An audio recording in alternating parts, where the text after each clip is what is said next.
on Outback Truckers. You do know what time it is, don't you? Yeah, I know what time How many hours do you think you're in the day? In the remote Northern Territory, Boe Vella's not just racing the clock. You don't want to fall off there.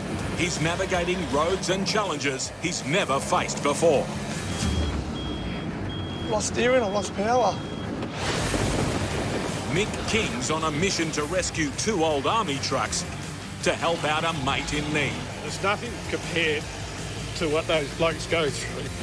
And house mover Robbie Makai We'll get these cooked up and they can pull me up next. confronts his toughest trip ever, It just keeps getting worse and worse. taking a 100-year-old house off-road.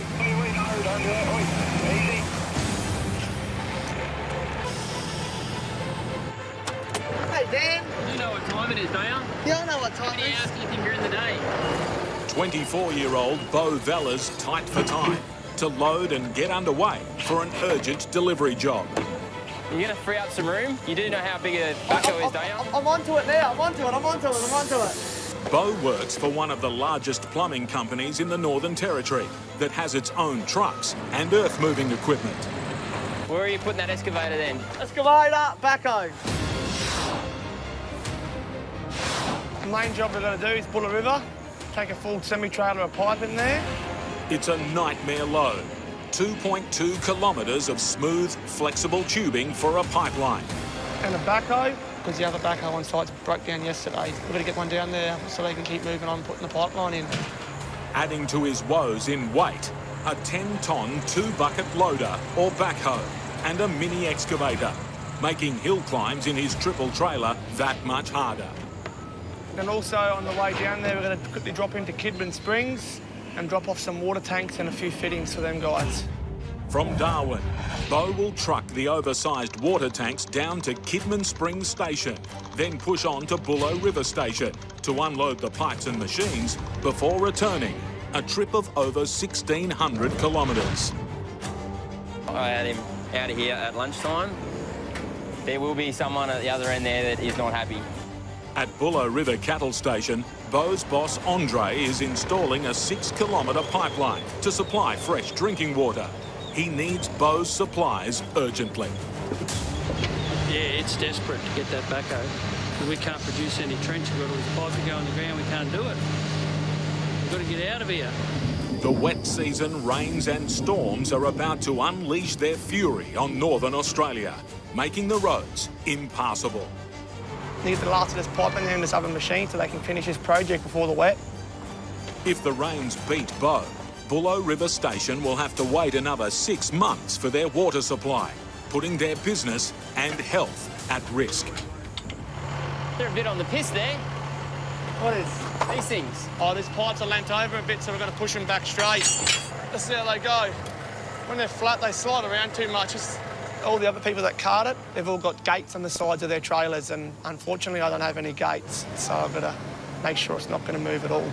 Yeah, keep tilting, keep tilting. Keep coming. Hold it there. Let's rock and roll. Bye. That's it, we're loaded, we've got everything. We're going out. We're off on an adventure. A couple hours later than I wanted to be, but we're moving. An hour we're driving to Adelaide River. Yeah, 6:30 should be last light. That's when we've got to be off the road, parked up for the night, no oversized travel at night. To Adelaide River, pull up, have a well-deserved dinner. Oh, a bit interesting, ain't it? Dinner will have to wait. The polypiping's gone walkabout. I hate my job. It was leaning that way, now it's leaning this way. Poly pipe. At this point, we've got about 26 k's to go. This hill that in front of us that's looking us in the eyeball now is the one that we've really got the problem with. Over 420 kilometres from civilization, Mick King and Mick Burnett are in deep trouble. Yeah, a couple of little mistakes yesterday. A 20-ton truck and trailer bogged in Australia's second biggest desert, the Great Sandy. The next part up was where we kept getting stuck last night because you can get the truck to get through this bit here, but it just won't physically get up that last bit. If he can't get out of the sand, Mick's mission will fail. He's on a quest to rescue and restore 2 vintage army trucks abandoned by miners decades ago, somewhere in this vast desert. It's an exercise to recover some old trucks out in the desert and hopefully rebuild. I had the luck of going there 25 years ago to look at a job, and that's when I discovered this gear, and then went back another 8 years ago to do a reconnaissance mission. This has sort of hyped me up where I want to do it. It's not a money-paying exercise, it's a fundraiser. Mick's journey is inspired by a friend who dreamt of a fundraising trip across Australia in an old army truck to raise money for a worthy cause. His mate's got Parkinson's disease and they're doing a run with these old trucks, so we help him out. From the coastal town of Port Hedland, they've travelled more than 400 kilometres deep into the desert in a truck built for the highway, not four-wheel driving. No one seems to come out here much nowadays, so why do any road construction? Their only hope of getting through rests with this multi-purpose 14.5-tonne machine called a telehandler. We're going to get hold of this thing and see if we can just move a little bit of the sand off this track up here.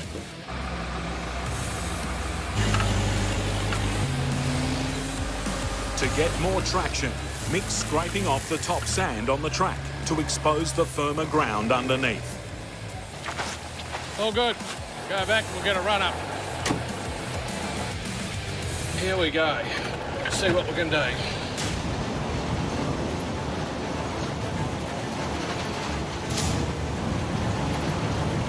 Speed at the moment. Bit of soft stuff. Through that. Back on the hard stuff. Bit more traction.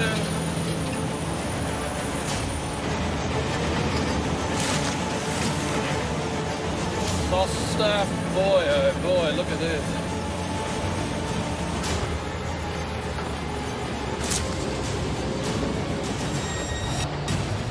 So close, so close. We did pretty well there, 10 metres.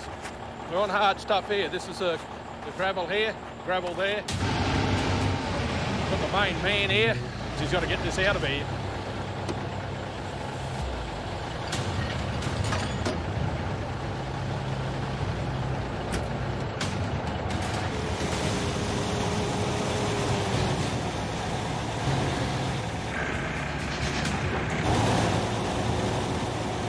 Steady, steady.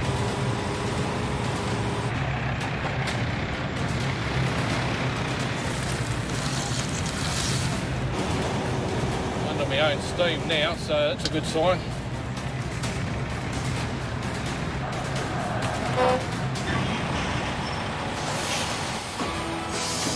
That went well. We've still got a long day to go yet. The two Micks are now only 26 kilometres from where they believe the first truck lies. I reckon probably within the next hour and a half, 2 hours, we'll be where we need to be to start retrieving some of these old bangers. There's one more sand dune to climb. This is sort of the last sand hills we'll be dealing with until we start coming back.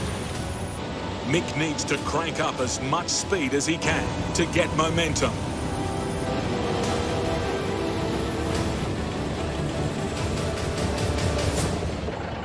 10 feet short of the mark.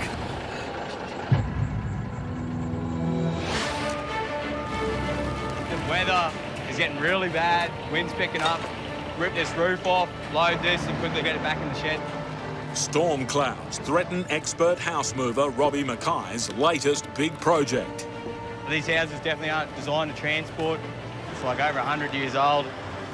Robbie and his crew are racing to get this early 1900s timber-framed house split into two, loaded and under shelter before the rain hits. We'll brace it up, but she's going to take a fair bit of bracing to make the journey, that's for sure.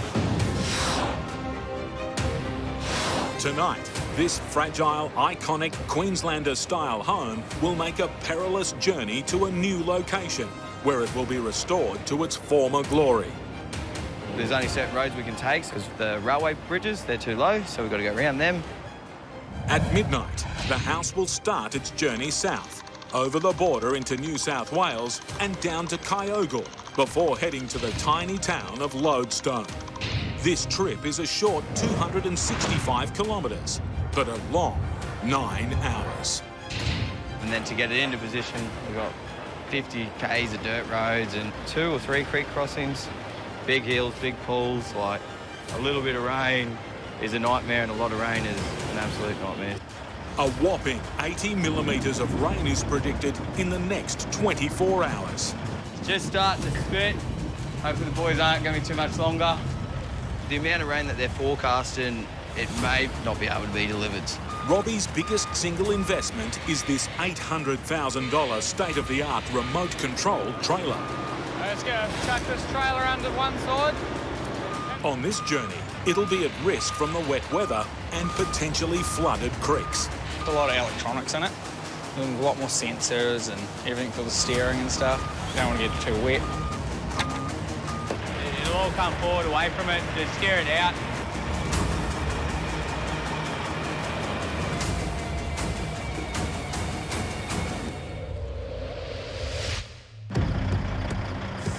Quarter past 11. The rain isn't here at the moment, but it's hot, it's muggy, it's the wet season, so hopefully it stays dry.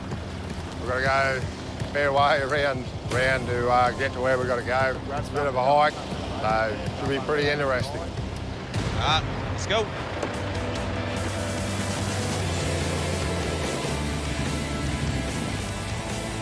The team's first challenge is an upcoming tunnel. Just after you get past the exit, comes the 3 lanes and you throws up the left lane. Yeah, and we'll just go real steady because the halves don't need to be up very much before it'll set it off. This tunnel up here, like, it's a new tunnel and we'll have to go steady to approach it. It's 5'5" high. We're only like 4'8", but with the tarps they can blow up. They have 700 millimetres of clearance, but in the new high-tech tunnel, a billowing tarpaulin could set off alarms, bringing traffic to a sudden halt. They got lasers that constantly read the height. We've been caught out before where we've gone through, and because the tarps are up, it's dropped the boom gates to the tunnel. You're not well liked if you close the highway for an hour, so...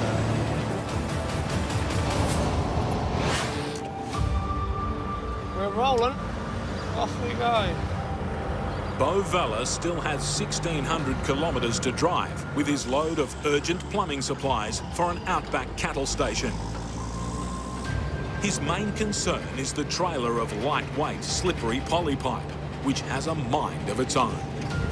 Them poly are the worrying load, especially too because I'm on my last trailer, so because those tanks are sticking out a little bit, I can't see that back trailer. I can't see bugger all.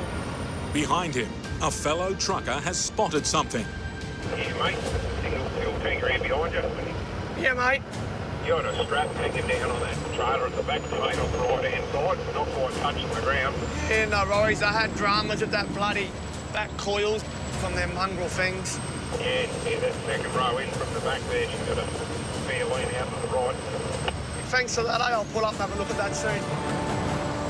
On the road, us truckies, we've got to look after ourselves, keep an eye on each other's loads. Bo's company has 3 plumbing crews working on different jobs across the state. He's hoping the team from the town of Katherine will be able to help him out. Hoping to catch up with the other guys from our Katherine crew. They're out and about today. So I'm hoping soon we're going to come across the guys. We'll have a quick look now.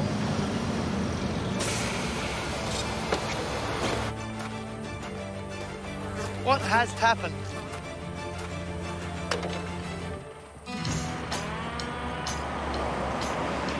The boys are here. We're meeting out here, Jimbo and Fat Dog. That's them. Territory nicknames, they are. How's your trouble, eh? Yeah, run into a bit of mischief. Better get this, we'll straighten that one around. I want to get the excavator and push it. Yeah, righto. Yep. All right, we'll push this up straight. Keep going, keep going, keep going. Hold there. Tingy more.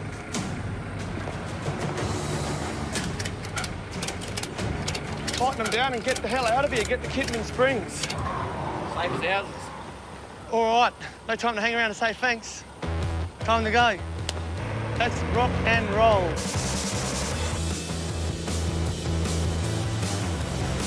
It's the road to Kidman Springs. That's the start of the dirt. Never been down that road before, so it's going to be in a bit of an adventure.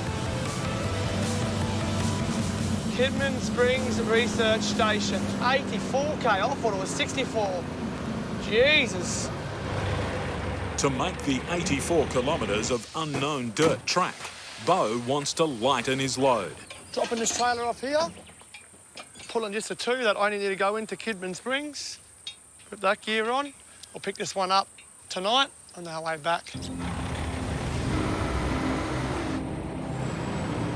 Never been here before. It's a beautiful country. Sensational.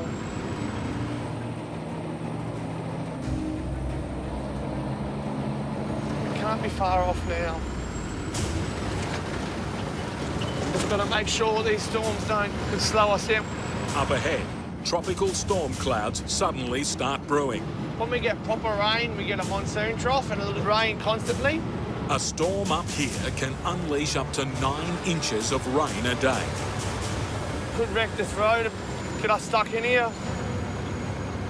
Boe has to get into Kidman Springs, unload the 4 30,000-litre water tanks and race to Bullow River Station with the rest of his load before the wet season rains stop him dead in his tracks. Tight squeeze, but we're here now. Time to unload and get out of here before these rains come. So, just got to get this unstrapped. The guys have got the tractor here, so they're going to pull them off. That's it, the last piece is off. All unloaded. Now I'll go head up the Bullow River. Busy, busy.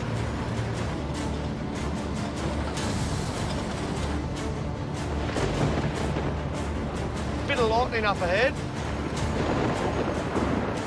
If the storms beat Boe to Bullow River, his company won't be able to complete their vital works there, leaving the cattle station with a 6-month wait for clean drinking water. Let's hope that rain ain't drenching Bullow River. Just go and dig in the side of that hill there somewhere. Mick King's sand-bogged truck yet again needs the telehandler to save it from the clutches of the Great Sandy Desert.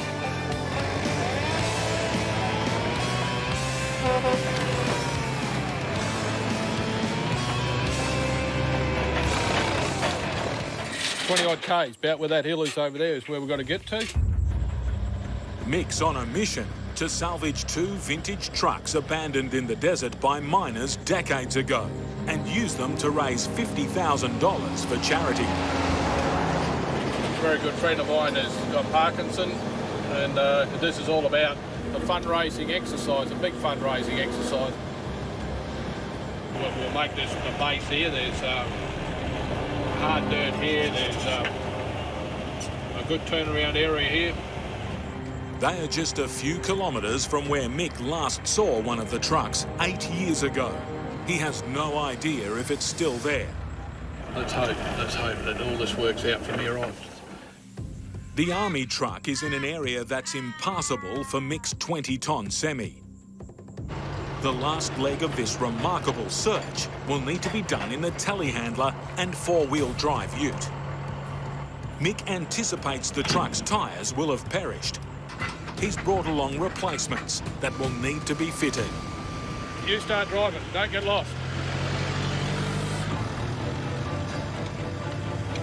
The final leg is on now. It's nice and humid here.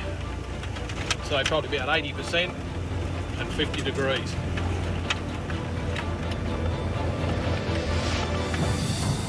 And suddenly, there's rescue number 1. A 1968 International Australian Army transporter. This is treasure number 1. 1970 model Acco. Trucks like this are just getting harder to find in good condition and original condition. That's what this is. This is very original. It may be over 50 years old, But the dry desert conditions have helped preserve this piece of Australian military history. But there's no guarantee its wheels haven't seized. Probably 30 years since this thing has moved. We'll just slow down enough to get the tarps to drop down and then just cruise through the tunnel. We don't want to upset anyone. Robbie Makai and the 100-year-old house are approaching a high-tech tunnel with only 700 millimetres of clearance. Billowing tarps could trigger automated height sensors in the tunnel, immediately closing the highway.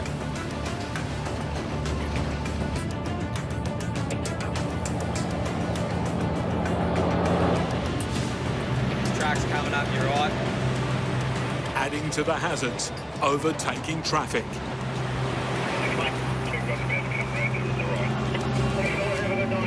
That's the tunnel. Didn't set the alarms off, so it's good.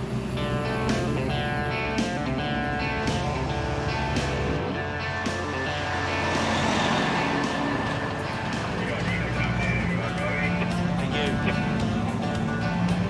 Coming out of the back of Lismore here, there's heaps of low wires and trees, cars and that, so just winding our way through. The busy highway is behind them, but up ahead, the most challenging part of the journey. Over 130 kilometres of tight, winding country roads with low and narrow bridges. 47 up top. The fun begins. The height of the load is 4.6 metres. Keep going. And the bridge, 4.7. Keep going nice and steady. Real steady, Shane. You got four. It's narrow.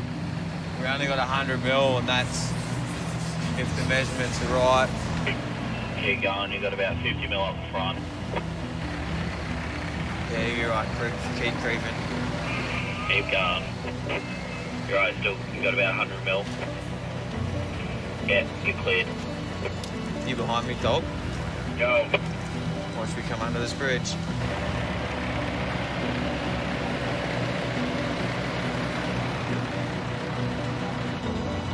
Squeezing through.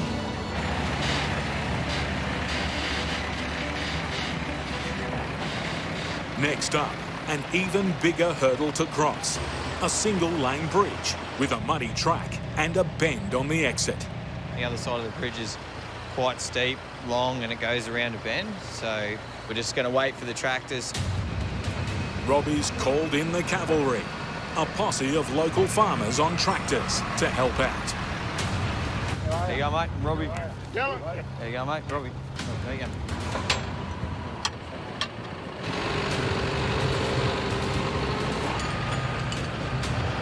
This is basically what we've been dreading is the next 10, 20 Ks. It just keeps getting worse and worse.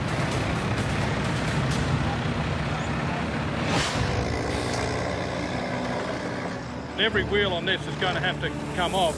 Over 450 kilometres from civilization, the two Micks are racing rising desert temperatures to rescue two abandoned army trucks. This thing's going to come apart real easy because a lot of army stuff was heavy galvanised, well maintained. Their quest is to restore the truck and raise $50,000 for Parkinson's research. Proud of back. Everything's getting hot. Feet are burning, head's burning. The midday temperature is now hitting 50 degrees Celsius. To get the truck out, the Micks need to get tyres on 4 of the 6 wheels. You just want to go down a little bit on this side. I'll get this one on first. Go down a bit. Up a fraction. Wait. Yeah, something's happened here. The tow chain has got caught in the truck's undercarriage. We can't get the chain undone now. You realise that, don't you? Hey?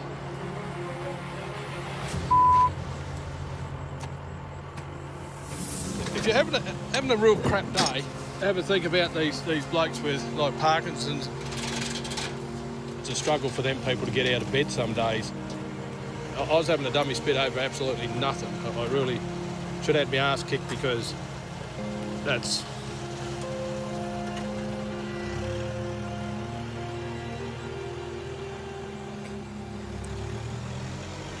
It's nothing compared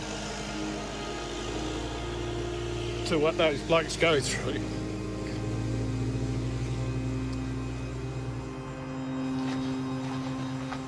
Right, let's get back into this and get going.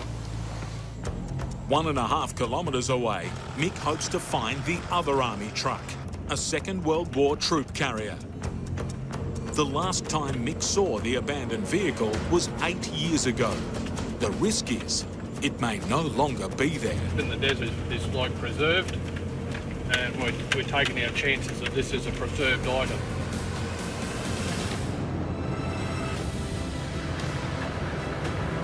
It's a very old truck.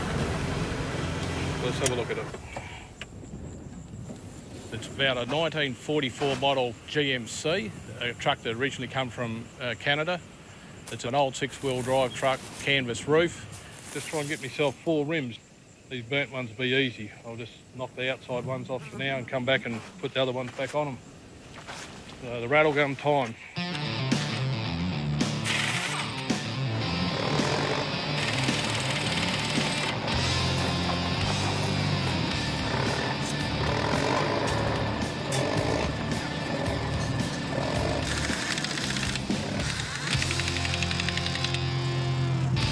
We better hurry because it is going to rain, I'd say. A desert storm can quickly turn the sandy soil into a muddy bog. It's over 450 kilometres through hostile terrain to the nearest town. The men need to get out now. One wheel says stuff it, we'll just keep dragging it and we'll just get out of here. We haven't got time to really piss fart around. It's going to piss down on their head in there in a minute.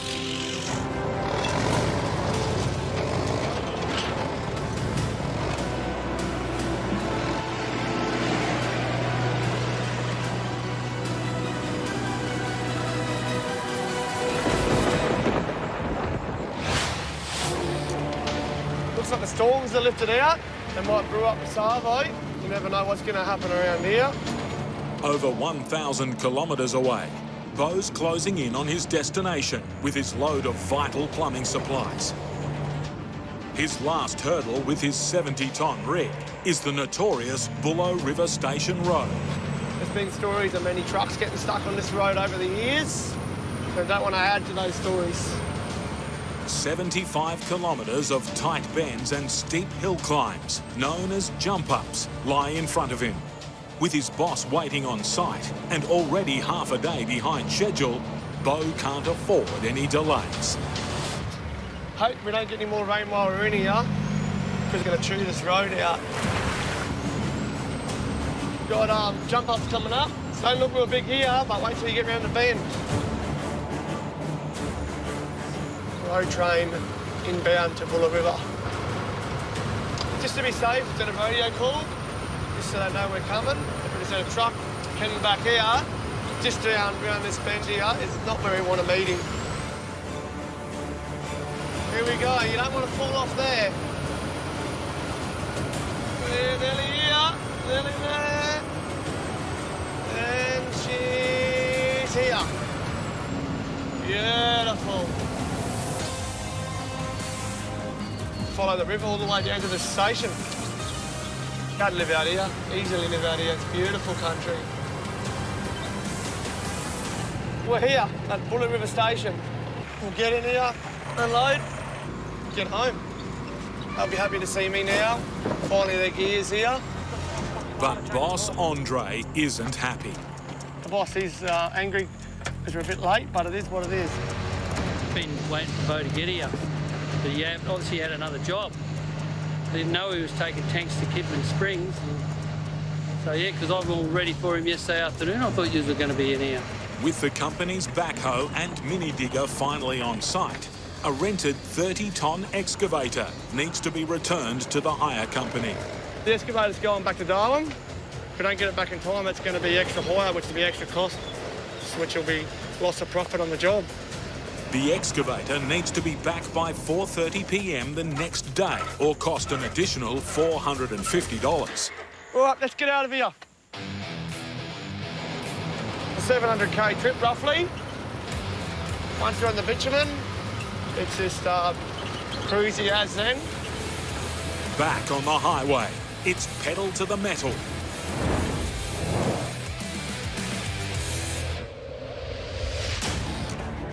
After sleeping in his cab overnight, Bo's cutting it tight to get back in time. We've got 3.5 hours to go till 4:30. We've got an hour and a half from here to the workshop. Once we get there, we've got to give it a quick clean up so we can get it back into the depot. So we're pushing it pretty tight, but we've got half an hour up our sleeves. Hopefully it shouldn't be too bad to give it a clean up, shouldn't take too long. That's just what we've got to do to keep the hire company happy.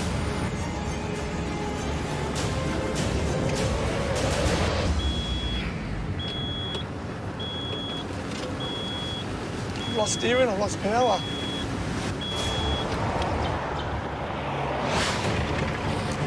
It's a steeper and sharper pull on the other side. When Shanos get pulled up, once he gets around that bend, I'll pull up to where he is. Tractors are dragging Robbie Makai's 100-year-old 32-ton house move up a steep, muddy track. So we'll get these cooked up and they can pull me up next.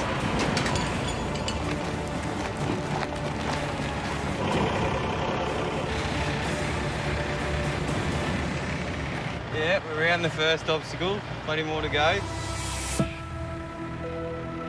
A weight-restricted bridge on the bitumen has forced Robbie off-road and cross-country. It now means he faces treacherous muddy tracks, more hills and punishing creek crossings. We did a detour around the weight-restricted bridge. I think the load limit was like 20 tonne, 18 tonne.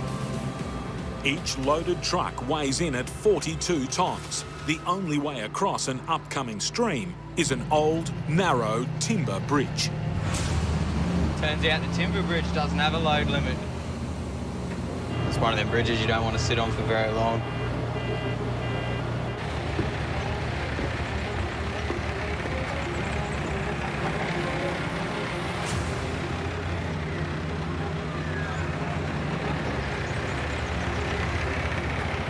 The bridge don't feel real safe. I see it move every time I drive on it. Yeah, she's an old bridge. We're over it.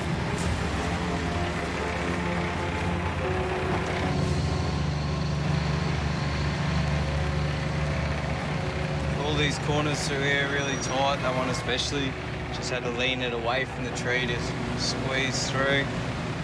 To avoid hitting obstacles that could damage the load, Robbie's state-of-the-art remote-controlled trailers prove their worth.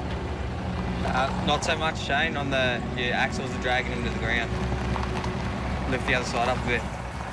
Each trailer wheel contains a sensor, allowing the trailer to adjust its height and steering to avoid obstacles.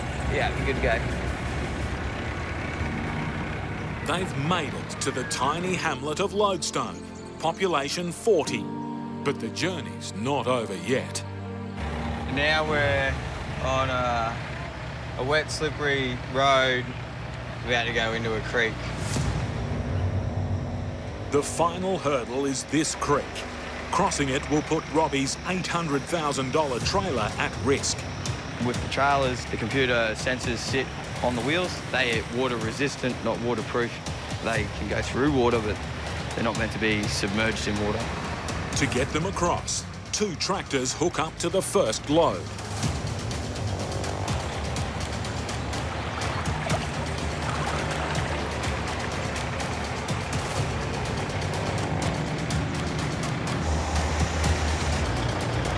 It's not that deep. I reckon I'll pull up there, eh? Robbie, feeling confident, decides to go it alone.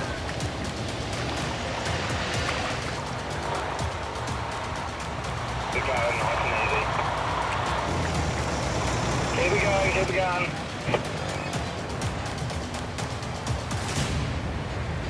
Robbie's lost traction and his sensors are submerged.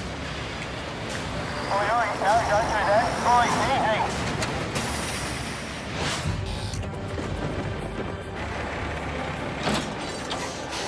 It's only got to be dragged out 90 k's and then we'll be putting it onto another trailer. With the storm closing in, Mick King's battling to get back to civilization with 2 vintage army trucks. Wheels are now turning. If the storm brings heavy rain, it could turn the red sand into a muddy bog. Tell you what, it looks wet. Mick was just saying that there's hail up here somewhere. The other ahead of us here, there's like now water all over the road. I hope we don't get stuck out here for a week or so. Up ahead, the dunes that trapped them on the way in. Now they're at risk of being bogged again in wet sand. I think it's just a case of lining it up and give it a charge.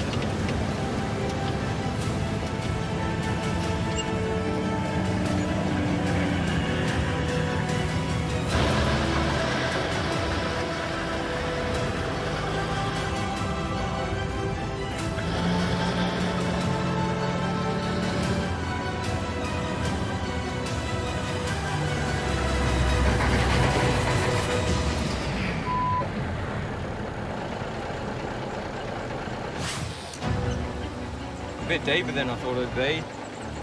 Robbie's 100-year-old house is stuck in creek water. It's really wet this side of the creek, so we've got the tractors, but hopefully they're enough.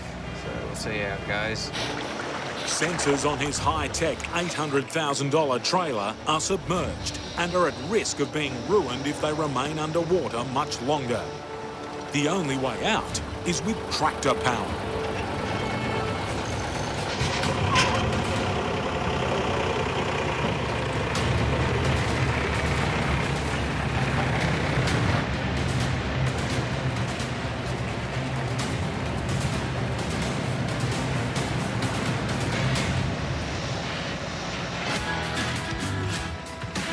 The sensors have survived.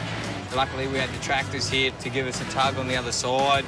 Robbie and his crew have made it to their final destination. He's just backing it in here. We're going to join it together.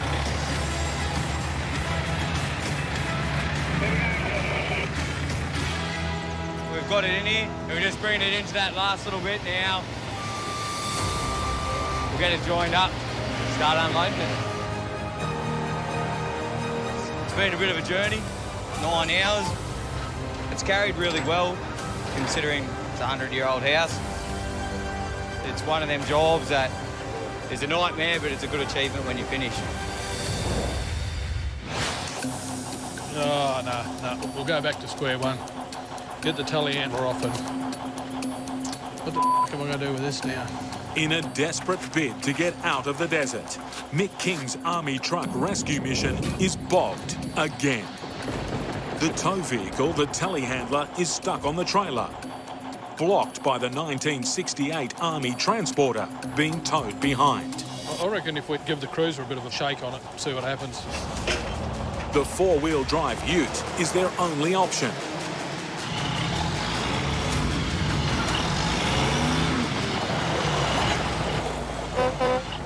It's up. To lighten the load, Mick detaches the 8-ton Army transporter.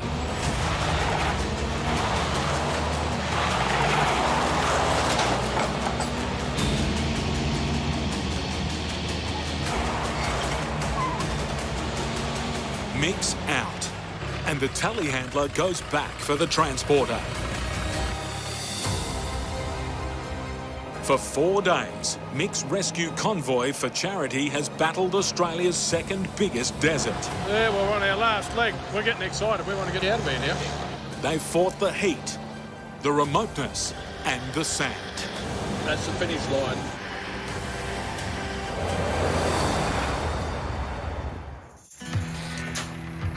Geez, you got a fair load of bloody treasures here. She's a good little collection. At Mick's yard, mate John Mariotti, the inspiration for the trip, has arrived to see the vintage trucks for the first time. It's been a hell of a job to get them, but I think we'll be pretty right. It will take 6 months to restore one of the trucks before John and Mick plan to drive it across Australia, raising money on the road for research into Parkinson's disease. I think I'll just be happy to go. happy to go. Yeah, we'll have some good times out there. You don't have to worry about that.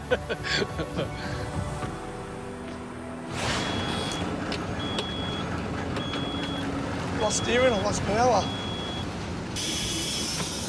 Let's have a quick look. See how much fuel we've got. Rushing to get a $450 a day excavator back to the hire company before closing time, Boe has stalled just 20 kilometres from his destination. You wouldn't believe it, I've run out of bloody fuel. Just around the corner from the yard. The gauge died on a dirt road, and I checked it at Catherine. I thought we still had plenty of fuel. The joys of doing dirt work. Always something breaking. Now my phone's not working, no reception.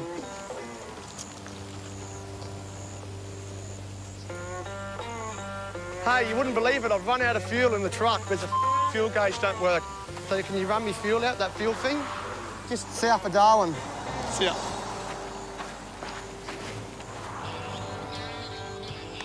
Sit in the shade and wait. I've never run out of fuel before. Never have I ever run out of fuel. Fuel gauge.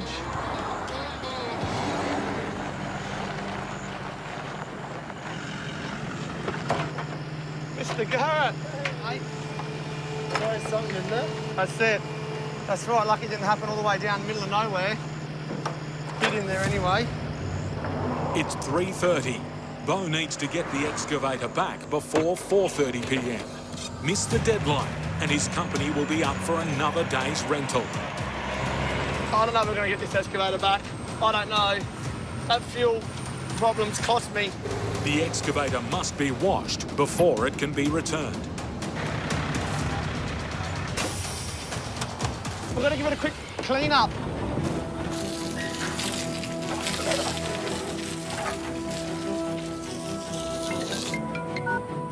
Hello.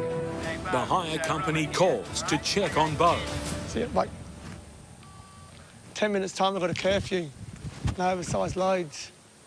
So he said it's probably not worth risking bringing it in. So he's going to meet me there in the morning, thankfully.